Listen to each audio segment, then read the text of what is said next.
Dans cette vidéo, on va étudier les intervalles de R. Alors, le but c'est de représenter l'ensemble des nombres compris entre 3 et 4. Alors, quand on doit représenter les deux éléments 3 et 4, on met E égale, entre accolades, 3.4. On pourrait mettre 4.3, l'ordre n'a pas d'importance. Mais bien entendu, on n'a pas les nombres entre 3 et 4. Alors, ça ne convient pas sous cette forme, et d'ailleurs on ne peut pas écrire E avec des accolades, parce que contrairement aux nombres entiers qu'on peut ranger dans l'ordre croissant, même s'il y en a une infinité, là les nombres qui sont entre 3 et 4, vous en avez non seulement une infinité, mais en plus vous ne pouvez pas les ranger par ordre croissant, puisque entre 3 et 3,1 par exemple, vous avez encore une infinité de nombres, et donc le système avec les accolades ne convient pas. Alors, on va représenter graphiquement les nombres compris entre 3 et 4. Et on s'aperçoit qu'on peut les représenter par un segment de droite inclus dans l'axe des réels. Donc toujours croissant de la gauche vers la droite. Donc c'est l'élément en rouge qu'on aimerait représenter. Dans le plan, un segment est représenté par des crochets. Le segment AB, on met crochet A, B, crochet. C'est tous les points qui sont entre A et B, sur la droite AB. Donc là, on va faire pareil. On va noter crochet 3.4 crochet, l'ensemble de tous les nombres réels compris entre 3 et 4 inclus. Donc 3 et 4 sous cette forme font partie de l'ensemble. Donc on va prendre pi 3,14 qui est entre 3 et 4. Il y a deux façons d'écrire. Pi appartient à l'intervalle 3, 4. Il est sur le segment rouge. Ou bien pi est compris entre 3 et 4. 3 est plus petit que pi, plus petit que 4. Alors, les crochets fermés, ici, signifient que 3 et 4 font partie de l'ensemble. Ce qui veut dire qu'ici, dans l'encadrement, on aura inférieur ou égal. Alors, pour x compris entre 3 et 4, on pourra écrire x appartient à l'intervalle 3, 4. Alors justement, si on veut exclure 3 et 4, on va écrire des crochets ouverts.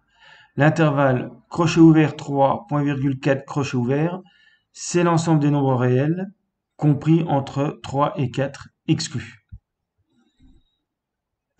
Donc on dira 3 est strictement plus petit que x, strictement plus petit que 4, ou x appartient à l'intervalle ouvert 3.4. Alors bien sûr, on peut mélanger une borne avec le crochet fermé et une autre borne avec le crochet ouvert. Alors maintenant, si l'intervalle n'est plus borné, comment faire par exemple pour représenter tous les nombres qui sont supérieurs ou égaux à 5?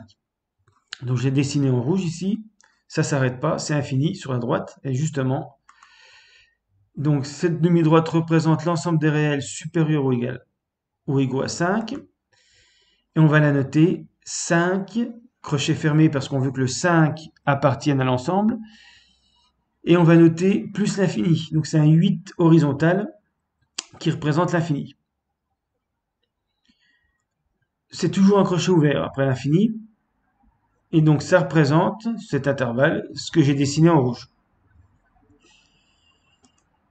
Et donc si on prend x sur cet intervalle, on pourra dire x appartient à l'intervalle 5 plus l'infini, ou bien x supérieur ou égal à 5. C'est synonyme. On ne met pas plus l'infini dans l'encadrement. Le plus l'infini, on le garde pour l'intervalle. Alors même chose avec tous les nombres, par exemple, qui sont plus petits que 0. On voudrait représenter l'ensemble des nombres strictement plus petits que 0. C'est pour ça que j'ai mis une sorte de rond ici pour le point, pour exclure le 0. Donc vous avez x qui est plus petit que 0. Comment désigner l'intervalle vert? Eh bien, on va écrire moins l'infini, 0. Et le 0, cette fois-ci, est exclu parce qu'on n'en veut pas dans l'intervalle. Donc c'est le même principe que plus l'infini. Donc à gauche, on écrira moins l'infini. Toujours exclu. Là, le 0 est exclu parce que c'est x strictement plus petit que 0. Donc x appartient à moins l'infini, 0 exclu, signifie que x est strictement plus petit que 0.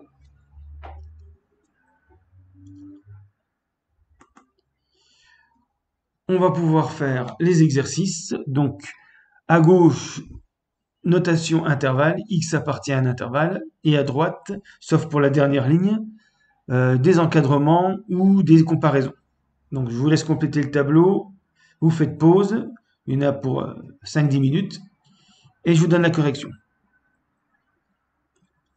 Alors, correction, donc x entre moins 3 et 6. Donc déjà, l'intervalle, ça sera moins 3, 6. Le moins 3 est exclu, donc ça sera moins 3 crochet ouvert. Le 6 est inclus, ça sera 6 crochet fermé. Et donc ça donne x appartient à moins 3, 6, ouvert pour moins 3, fermé pour 6. Ensuite, x appartient à moins l'infini 5. Le 5 est exclu. À cause de moins l'infini, on est sur la partie gauche. Donc c'est avant 5. Donc c'est x plus petit que 5. Et donc x strictement plus petit que 5. X supérieur ou égal à moins 8, donc ça va de moins 8 jusqu'à plus l'infini. Le moins 8 est inclus, et donc ça donne x appartient à l'intervalle moins 8 plus l'infini. Alors que moins 8 inclus. Ensuite, x appartient à l'intervalle 4, 9, 4 inclus, 9 exclus. Donc x est entre 4 et 9, et x est supérieur ou égal à 4 parce que le 4 fait partie de l'ensemble, x est strictement plus petit que 9 parce que 9 ne fait pas partie de l'ensemble. Ensuite, x plus petit que 7, donc on est à gauche du 7, donc de moins l'infini jusqu'à 7. 7 est exclu, et donc ça donne moins l'infini, 7 exclu. Crochet ouvert. Et puis, j'ai rajouté une ligne pour x réel. On aurait pu mettre x appartient à grand R. Grand R, c'est considéré comme un intervalle, mais qui est souvent noté moins l'infini plus l'infini. C'est pareil que de dire x est un réel. Voilà, fin de la vidéo.